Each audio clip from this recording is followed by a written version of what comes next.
Hey everybody, I'm Billy Norden. I'm the Retirement and Financial Education Coordinator for the RCA Board of Benefit Services. Hi everyone, I'm Anna Radcliffe. I'm the Director of Future Church Innovation for the RCA.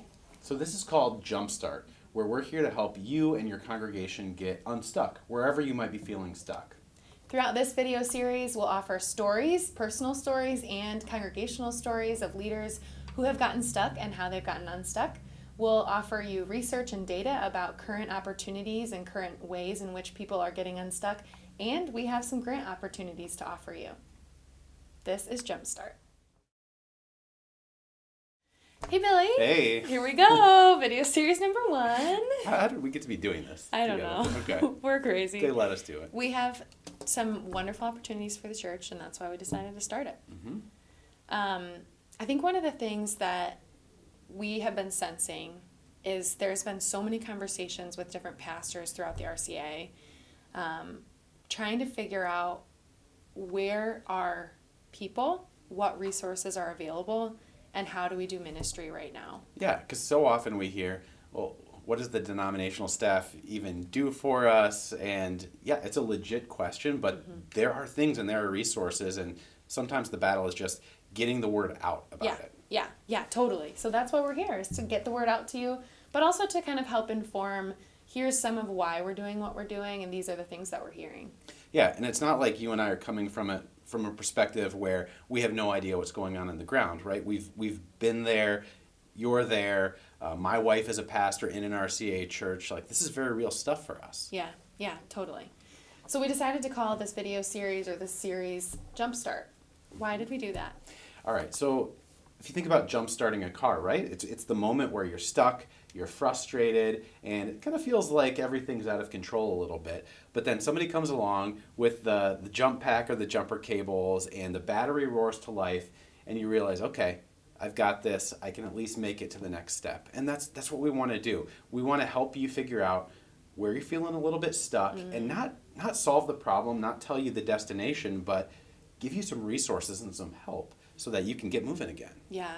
Okay, so you know what would be helpful for me is if you would describe that feeling of being stuck. Like, how did you know you were stuck?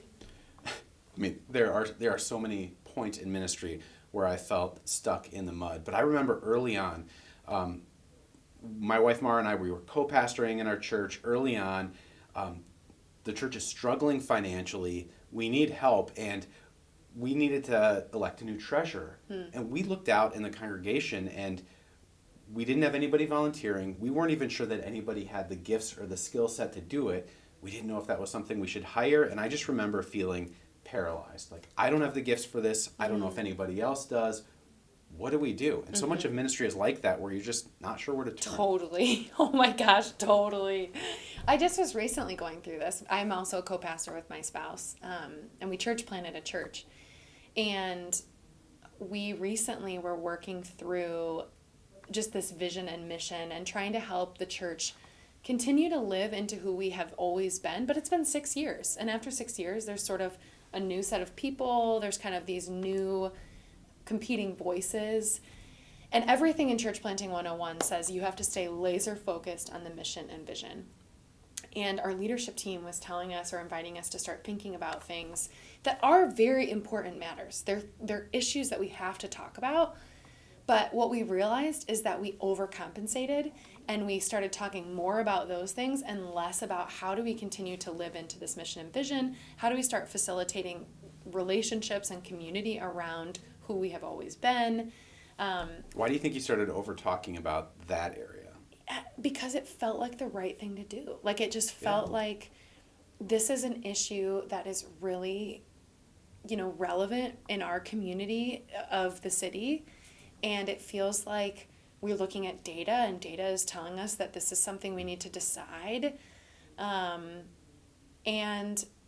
honestly, like, our community needed to have the conversation, and they still do need to have the conversation. But I think was challenging about that is we had, on the one hand, all of these leaders saying this is where we need to go. And so for us, in order to feel like we needed to appease those leaders, it felt like we needed to entertain it. And we didn't do the discernment of how do we do this whole conversation of who is the church, and how do we have these hard conversations in tandem. So did you guys get unstuck from that? Did you move, or We're are you getting, still there? yeah, we're getting unstuck. I think we had a really wise leader actually very frankly tell us the truth and just say, you have failed. This is a failure. Did you have to ask for help from that leader? How did you guys connect? No, he inserted himself. No.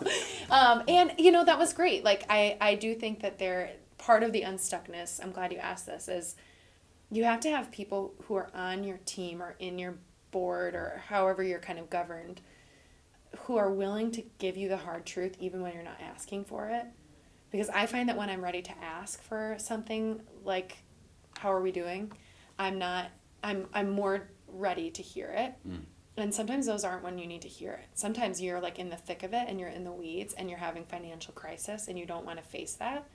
And someone needs to speak that truth. But how did you solve yours? I think that would help me. Yeah, so I mean, if I look back, right, there was no quick fix, no easy solution. And it really actually was time, right, over time. Like, we did not find what we needed right away, and there were some rocky years. What we realized, though, is that if there weren't resources in the congregation, we were not alone, right? That's the beauty of the RCA, is that you're connected to a classis, a regional synod, right? And they're not always the most functional bodies, if we might be honest, but there is beauty and hope and good people in all of those areas. And so we realized at some point we just needed to ask for help. And so we were able to start getting our office administrator some extra training with QuickBooks and things like that. And we just said, this is what we have right now. Yeah. And here are some resources that can help us. And eventually, we believe that God brought us, a person with the skills who joined the church, and he just did a wonderful job showing us things with our finances that we had never been able to look at before. So it did happen over time, but it's not like a clear path, right? Yeah. It's just this murkiness of saying, okay, there are resources around me, and you start having the conversations. And that's a little bit, I think, what this is too, right? We want to start a conversation so that there's some pastor or church leader out there who's like, oh, maybe I can contact Anna or Billy or somebody else on staff to say, what is available to me? Exactly. The asking for help. That's the hardest part. For me as a younger leader, I feel all of this pressure or this need to stay in the driver's seat in a way that is not helpful, because it doesn't allow me space to ask curious questions or to learn. Instead, it's like, I need to prove that I can do this. And that's not helpful for anybody. Okay, you just touched on something for me. So I've heard this from a pastor, and it feels legit, right? This pastor said, like, I'm interested in this, but there's a coaching component, like to some of your grants. And there's a skepticism, like, can the coaches they provide coach me at a level that I feel like I deserve or I need, or that, because some pastors feel very competent, right, in coaching and leading others. So what do you say to the skeptic that is like, well, are these coaches even valuable? Totally. I mean, I think there's something really generous in looking at coaching. Every coach that we've ever worked with, they've gone through our process, our projects before. And so they're practitioners in the sense that they're very familiar with the work that we're putting before them. But also, I think all of the coaches, the coaching posture has learning as one of the basic foundational principles. And so they're not coming to you saying, like, I know everything. That's not the point of coaching. Many of our coaches say that after they've worked with someone or worked with another church, they've actually gone back to their context and been able to implement some new ideas or new things. So it's a really cyclical process. I think there's an arrogance in saying, like, I don't need a coach because I know everything. Yeah. Like, as Christians, our posture should just start from a place of learning. And so I would not question your faith, but I would question, like, some of your integrity around your leadership. Like, we are not people meant to be in isolation. Even Moses had his brother Aaron, and that was a tumultuous relationship sometimes. But having someone who is going with you and alongside of you is a biblical structure. It is a model that we see. Yeah, and you're hitting it on with this posture language. Coaching is not about giving the perfect answers or right advice, right? It is just about asking the right questions at the right time, knowing that we've got this Holy Spirit who's leading and guiding, that we just need to listened to a little bit better. Totally. So one of the things that I did want to just kind of draw our attention to, when we talk about jump starting, when we talk about congregational health and coaching is part of that. It helps a leader of a faith community find the right answers or discern the Holy Spirit to see what's next for us. Where are we going to go next? And we have 7 characteristics of a thriving congregation through the grant program that I run, Renovations. And my grant program is really about helping congregations distill their unique mission and vision. Who are you, and how has God uniquely equipped you to live faithfully with your people in your church and outside of your church? And so there's 7 characteristics that I just want to touch base on, because throughout this series, we're hoping to kind of use those characteristics to see how you and your community and how we can continue to be thoughtful about the ways that we lead in our churches. Now, are your sermons 7 points as Yeah, well? no. My congregation would kill me. Okay. I'm the 10-minute preacher. My spouse is the 20-minute.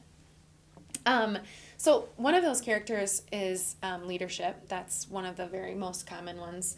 But we have culture as a characteristic. How are you as a community interacting with the world outside, the art, the music, the texture of what makes your place a place? How does your faith community interact with that? Theology is another huge important one. I know you have thoughts about theology when it comes to your grant work. Mm-hmm. Like, what is one bad theology that you've heard about, particularly with ministerial wealth? Oh, the theology of money is that people so often say, like, don't let the left hand know what the right hand is doing. Totally. Right? And they say, like, nobody should talk about giving together. And that's not at all what the Bible is saying. It's about boastful, arrogant, sort of giving for your own, your own celebration. But what we really discover is that giving is all about community, right? And so we encourage each other, we share with each other.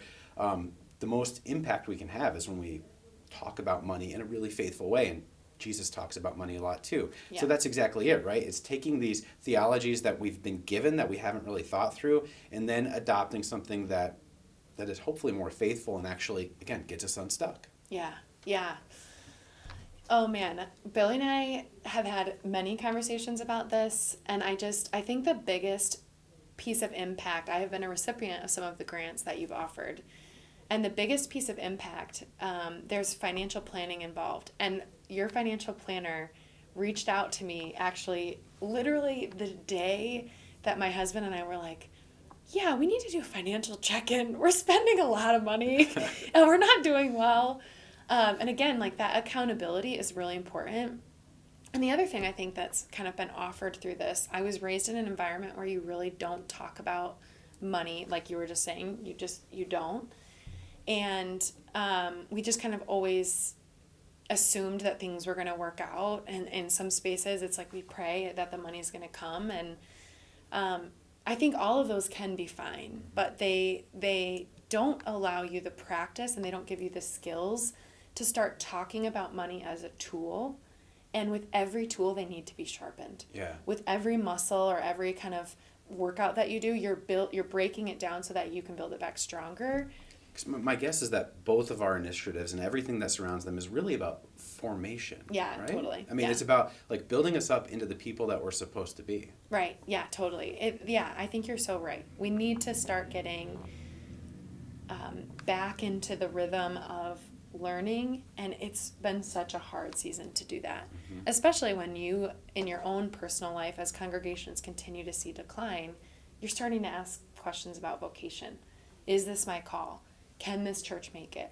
Can we be in a space where it feels like a question every day? Yeah, and I wonder how many pastors would see something like this and hear about opportunities, initiatives, grants that come with things you have to do and think, that sounds exhausting. Totally. I'm too tired to even consider it because of all of the other demands and sometimes a lack of hope, right? And so what would you say to that person who might be interested in what we're talking about, but is like, oh my gosh, we can't handle another initiative? Oh my gosh, yeah. So it depends on the work, right? So if we're talking about specifically me as the leader, I think what's so important is just starting somewhere. And I don't mean that for like when people are really wrestling with their mental health, it's a different issue. When we're talking about matters of discipline and trying something new and trying to get unstuck, I think there's a really big emphasis on the creative part. And you have to be willing when you're trying something new, when you're doing innovation, you're not going to the center of your life and blowing it up. So for example, you're not going to look at your savings account and be like, we have $5,000, let's renovate our bathroom. And we've never done a renovation, and we're going to do a DIY, and we're going to just blow all this $5,000. That's not good practice. But when it comes to getting creative and trying something new, and your finances are tight, sometimes it looks like, okay, what's something fun that we can do, that we can make a rhythm that isn't costing us money? So if Tuesday nights you have to order out every night because your life is so busy, what does it look like to make it Tuesday night pizza night, and you are investing in the materials to make a pizza crust, but you throw 5 crusts in the fridge or in the freezer, and you can pull those out, and you're not spending money on, whatever. That's just a silly example. Yeah. But it's just getting creative in the marginal spots of your life, and that requires discipline to start to sit down and say, okay, how am I able to do this? And it requires some thoughtfulness and communication with your people so that they're aware of what you're trying and how you're being creative. What would you say? Yeah, I mean, churches, you have to talk about getting on board with the idea of creativity, having some things work and having some things not work exactly like you planned, because what we're working towards is resiliency. And the more resilient you become, the more easily you become unstuck, which again is what this is all about. But you can't just do what you've always done and expect that you're going to be able to just do something completely different. That's over exactly time. it. It's like slow muscle building methodically over time. One of my favorite books, it was so unique, it's called Super Better. Okay. It's about somebody who experienced a traumatic head injury, but she was a video game programmer, and she used what she learned about video games to help her heal. And what she discovered about video games is you play one level and you die, and you play that level again and you die. Yeah. But it's video games, right? So you keep trying, and eventually you beat that level. And the crazy thing is, if you were to go back and play that level, even though it took you like an hour, you'd beat it like that, because you've become so resilient and you've learned so much. We're talking about the same thing in church, right? Those micro experiments where you learn along the way, and all of a sudden you realize you've increased your capacity to do ministry in a unique way. It just takes a little bit of courage and thinking of failure not as bad, but as an important learning step. Totally. What you're sparking for me is that with innovation and with these kind of ideas of renovations or ministerial excellence grants, it's not about, I think a lot of times I try to think my way through a problem. And what's been so great about these grants that we're offering and the jump start that they do is that it's almost like you're eliminating or removing the fear and the pain of failure because you're just trying it, because you have the opportunity to try it. And so I think that's another characteristic here for both congregations and for leaders is it's not about just slowly thinking our way into the strategy, but sometimes it's really asking a few key people, what do we need to just try on? Yeah. How can we just practice something new together? Where's one tiny sliver of a piece of the church that we could just poke to just see what happens? And we're going to help you do that. Poking, Totally. right? Yeah. Yes, exactly. Yeah, it kind of reminds me, I don't know why this is the image. I'm so sorry if this is offensive, but when you're at the dentist and they're checking for cavities and they use that little poker. Oh, yeah. It's kind of like that. Like you're poking to see where's the dead parts that we can just get rid of. Let's just eliminate this. Oh, and I don't like the feeling when Oh, I'm I waiting for freaking those. hate it. It's so sticky. But it's important. It's a key. It has to be done. Right, because otherwise it leads to greater decay. Yeah. What a great image. Yes, dental imagery for image. ministry. Yeah, right. People hate dentists, and Yeah. pastors sometimes feel that way too. Yeah, right. But so I think about this is like a yes and thing, right? Because you're right.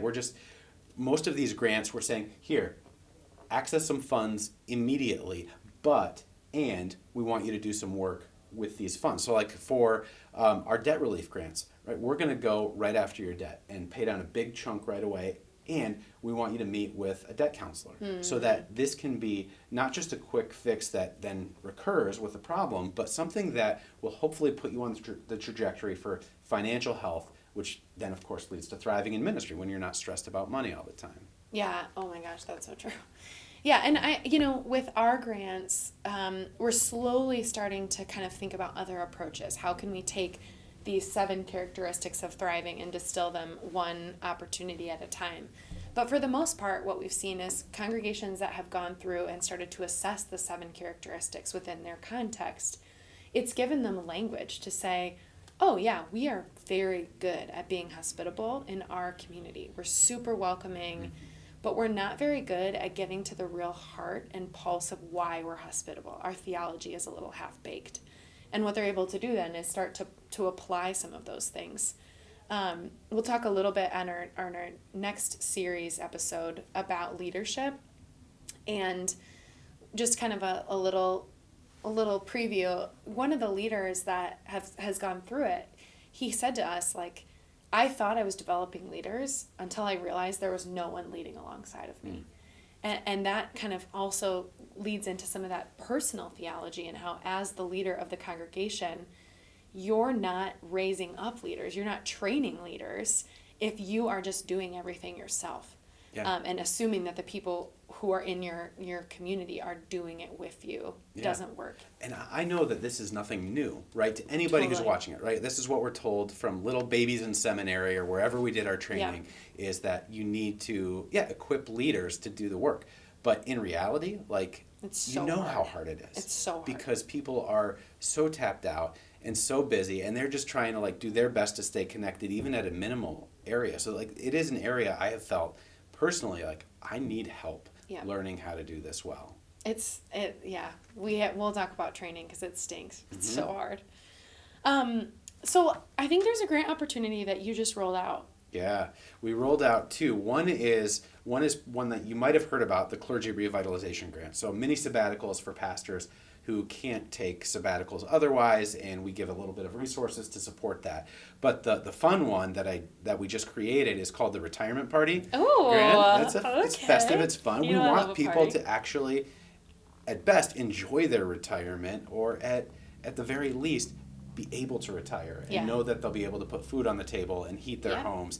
And so it's similar to like an employer match, where we're asking people, they can choose 2 tiers, 2 levels of participation, but they put in an amount from each paycheck over the course of 6 months, and then at the end of that 6 months, we'll kick in either $1,000 or $2,000 into their retirement account. Oh, yes. Yeah. And so, you never know with these new grants how it'll go.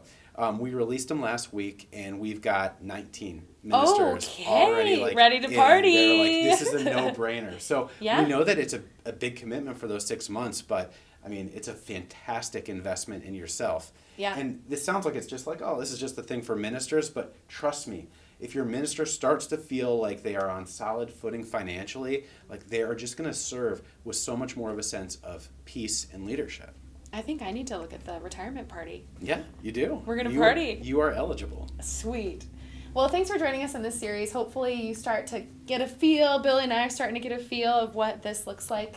But we just, more than anything, we just hope that you feel supported and cared for and ready to jumpstart your ministry. That's right. Cheers. Cheers. Ding.